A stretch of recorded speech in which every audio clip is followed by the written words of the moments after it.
আজকের ভিডিওটা রান্নাবান্না থেকে শুরু করলাম। তো hello everyone, good morning, welcome back to my channel daily ব্লগে ইনার জানে। আবার একটা নতুন ব্লগে তোমাদের সবাইকে অনেক অনেক ভালোবাসা ও স্বাগত জানাচ্ছি। তোমরা সবাই কেমন আছো? আশা করছি সবাই খুব ভালো আছো, সবাই সুস্থ আছো। আমরা মোটামুটি ভালো আছি। মাম্মার জ্বরটা এখনও রয়েছে, পুরোপুরি কমেনি। তবে আগের থেকে জ্বরের টাইমিংটা অনেকটা গ্যাপিং হয়েছে। কারণ আগে যেমন সঙ্গে সঙ্গে 2-3 ঘন্টার মধ্যে জ্বরটা চলে আসতো, এখন সেরকম হচ্ছে না। ধরো সকালবেলা একবার জ্বর আসলে রাত্রে গিয়ে আবার জ্বর আসছে। তো সেই কারণে এখনও অবধি ডাক্তারের কাছে নিয়ে যাইনি, ওষুধ আমি দিয়েছি ওকে। যাই হোক, দেখো আজকে এখানে আমি একটু লুচি করছি। অ্যাকচুয়ালি মাম্মার পাপা আজকে বাড়িতে রয়েছে, ও দোকান খোলেনি। তো সেই কারণে সকালবেলা একটু লুচি তরকারি টিফিন করছি। তো গরমের মধ্যে লুচি তরকারি করতেও যেরকম কষ্ট, আর খেয়েও যেন কষ্ট বেশি হয়েছে আরও। তো যাই হোক, সকালবেলা আমি তো 2-3টে খেয়েছি, কারণ আমি লুচি খুব একটা ভালোবাসি না। একমাত্র যদি একটু মাংস হয় তাহলে আমি 2টোর জায়গায় 4টে খেতে পারি। তবে মামার পাপা একটু ভালোবাসে লুচিটা খেতে। তো খাওয়ার পরে ওরা কেমন অস্বস্তি লাগছিলো, এত গরম না, তার জন্য জানো তো। কি প্রচণ্ড গরম। তো দেখলেন যে সকালে খাওয়া দাওয়া করলাম, আজকে লুচি তরকারি করেছিলাম। গরমে এগুলো করাও যেরকম কষ্টকর, খাওয়াও যেন কষ্টকর। তো আমি বেসিক্যালি খেতে চাই না, কিন্তু মামা পাপা যে বাড়ি রয়েছে, দোকান খোলেনি, দোকানে যায়নি, তো সেই কারণে সকালে করলাম একটু লুচি তরকারি, কিন্তু খেয়ে আরও অস্বস্তি লাগছে। যাই হোক, তারপরে চলে এসেছি রান্নাবান্না করতে।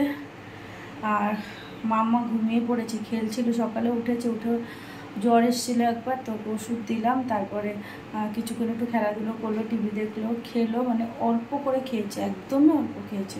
2-3 গাল ভাত খেয়েছে, আর 2 টুকরো হাফ মতো লুচি খেয়েছে। তো তারপরেও দেখলাম একা একাই ঘুমিয়ে পড়েছে, খেলতে খেলতে একা একাই ঘুমিয়ে পড়েছে। শরীরটা প্রচণ্ড তো ক্লান্ত, যেন ঘুমিয়ে পড়েছে। তো মামা বাবা বাজারে গেছিলো, মাছ নিয়ে এসেছে, কিন্তু এই মাছ আমি আর করবো না এখন, শুধু মামার জন্য একটু শিং মাছ নিয়ে এসেছে, সেটা একটু পাতলা করে ঝোল করব। আর ভাত বসিয়ে দিয়েছি, সিদ্ধ ভাত। একটু ঘেমে পুরো এক হয়ে গেছি। তো মামা উঠলে মামাকে একটু লেবু রস খাইয়ে দেবো, তারপরে ওকে স্নান করাবো। আর এখানে যে ভাত বসিয়ে দিয়েছি, আর মাছটাও ধুয়ে নুন হলুদ মাখিয়ে নিয়েছি, মাছটা ভাজবো। এখানে যে শিং মাছটা, ছোট্ট একটা মাছ আনতে বলেছি, কারণ আর এখানে যে লেবু বার করে রেখেছি। কারণ কী হয়, শিং মাছ আমি অত খাই না, আমি খাই না শিং মাছ, আমার ভালো লাগে না। তো ওই মাছটা মাম্মাকে দিলে মাম্মাও খেতে চায় না, তো মাছটার পাপা খাবে, আর ঝোল দিয়ে ওকে ভাত খাইয়ে দেবো। যাই হোক, এখন মাছটাকে ভাজবো, এবার ঝোলটা করবো। আজকে সকাল থেকে আর ব্লগ করা হয়নি সেরকমভাবে। যাই হোক, যতটুকু পাচ্ছি ততটুকু শেয়ার করবো তোমাদের সাথে। ওর গ্যাসটা যতটুকু পারছি ততটুকু শেয়ার করছি। এত গরমে না কিছু ভালো লাগে না। তারপরে কি মেয়েটার শরীর ভালো না, সেই দিক থেকেও ভালো লাগছে না কোনো কিছু। তো আজকে দেখি, যদি ওর বাবা বলছে আজকে যদি আর জ্বর আসে বিকেলের দিকে, আমি তাহলে ডক্টর কাছে নিয়ে যাবো। তো দেখি কী অবস্থা হয়। তো যাই হোক, চলো আমি রান্নাবান্নাটা করে নিই। বিভৎস কষ্ট হচ্ছে গরমে, আর মাম্মা তো খুব ঘামছে। অ্যাকচুয়ালি প্যারাসিটামলও দেওয়া হচ্ছে, তারপরে গরম, শরীর থেকে জল বেরিয়ে যাচ্ছে প্রচণ্ড পরিমাণে। তো চলো বন্ধুরা, পরে তোমাদের সাথে কথা হচ্ছে, ভিডিওটা দেখতে থাকো। আর ভিডিওটা ভালো লাগলে অবশ্যই লাইক করে দিও, আর চ্যানেলটা সাবস্ক্রাইব করে প্লিজ পাশে থেকো। তো চলো, পরে তোমাদের সাথে কথা হচ্ছে। তো কড়াই বসিয়ে দিয়েছি, এখন মাছটাকে ভেজে নেব। আর শিং মাছ ভাজা তো বাবা যুদ্ধ করার মতো। অ্যাকচুয়ালি শিং মাছ, বোয়াল মাছ এগুলো তো ফোটেই, আদারওয়াইজ এখন সব রকম মাছই জানি ফোটে, জানো তো, রুই মাছটা পর্যন্ত ফোটে, ভাবতে পারছো। যাই হোক, এখানে এই যে মাছটা আমার ভাজা হয়ে গেছে ভালো করে, মাছটাকে এখন তুলে নিলাম। তারপরে একটু জিরে ফোড়ন দিয়ে গাজর আর আলু দিয়ে একটু মাছের ঝোল করে নেবো, আর হালকা একটু জিরের গুঁড়ো দিয়ে দেবো। তো এত কষ্ট করে রান্নাবান্নার পরেও মাম্মা সেই মাছের ঝোলটা একদমই খেলো না, জানো না।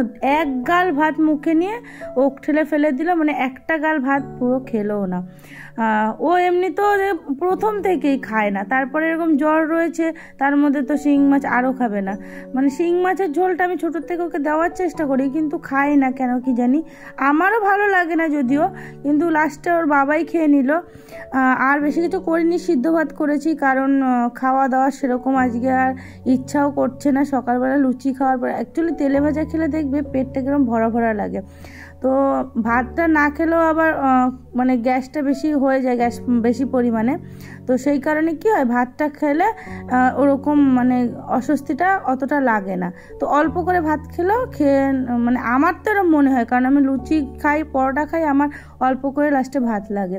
যাই হোক, তারপরে এখানে যে মামার জন্য একটু লেবুর রস করে নিয়েছি, আর এই ভাতটা হয়ে গেছে, সেটাকে এখন উপর দিয়ে নিচ্ছি। Good evening everyone. তো দুপুরের পরে আবার তোমাদের সাথে দেখা হচ্ছে সন্ধ্যায়। তো সন্ধ্যা অ্যাকচুয়ালি না, এখন বাজে রাত 8টা মতো। তো আমি চলে এসেছি রান্না করতে, কারণ দুপুরে তোমরা দেখলে যে বেশি কিছু রান্না করিনি, সিদ্ধ ভাত করেছিলাম আর মাম্মার জন্য শিং মাছের একটু ঝোল করেছিলাম। তো এখন একটু মাছের ঝোল করব, রুই মাছ রয়েছে, তো সেটা দিয়ে একটু পাতলা করে ঝোল করব, আর অল্প কটা ভাত মানে করব। রাত্রে এই খাওয়া দাওয়া হবে। আর মাম্মা ঘরে রয়েছে, ওর পাপার সাথে টিভি দেখছে। তবে মাম্মার জ্বরটা কিন্তু আর আসেনি, সকালবেলায় ওই এসছিল, আর তারপরে আর জ্বর আসেনি। তো ঠাকুর করুক যেন জ্বরটা না আসে আর। তো আমি এখানে মাছটা ধুয়ে ভালো করে নুন হলুদ মাখিয়ে নিয়েছি। এখন চালটা ধুলেই হয়, চালটা ধুয়ে ভাতটা বসিয়ে দেবো। গরমও প্রচণ্ড পড়েছে, এসির মধ্যে ছিলাম, তো এসির থেকে বেরিয়ে যেন আরও বেশি কষ্ট হয়।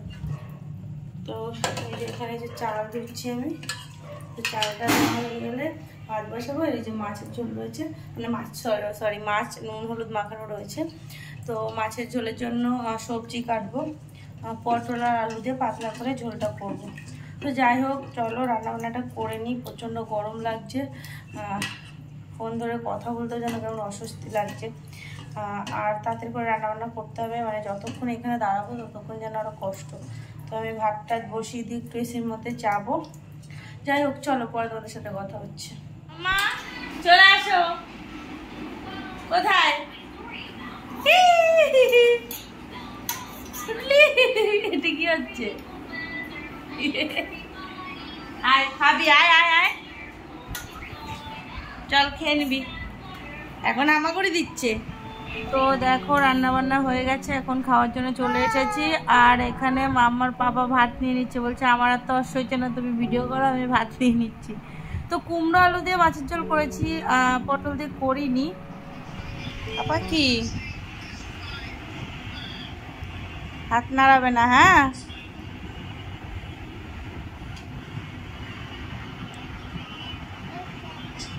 হ্যাঁ দাঁড়াও, গাটা গরম রয়েছে, দেখি কত হয়েছে। দেখি মা, হাত তোলো, হাত তোলো, হাতটা তোলো। না, জ্বর নেই তো গো, হালকা গা গরম হয়েছে সবে, বুঝেছো?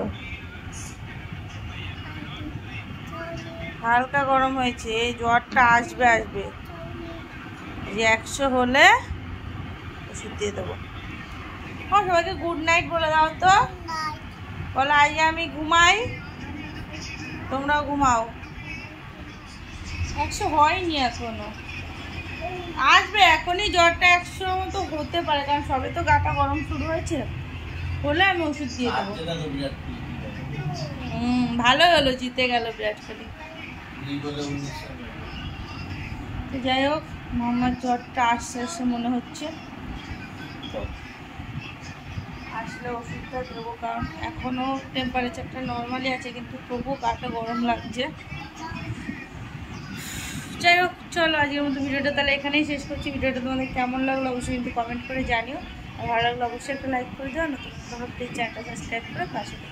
তো চলো আজকের মতো গুড নাইট, টাটা, সবাই সুস্থ থেকো, ভালো থেকো, সাবধানে থেকো।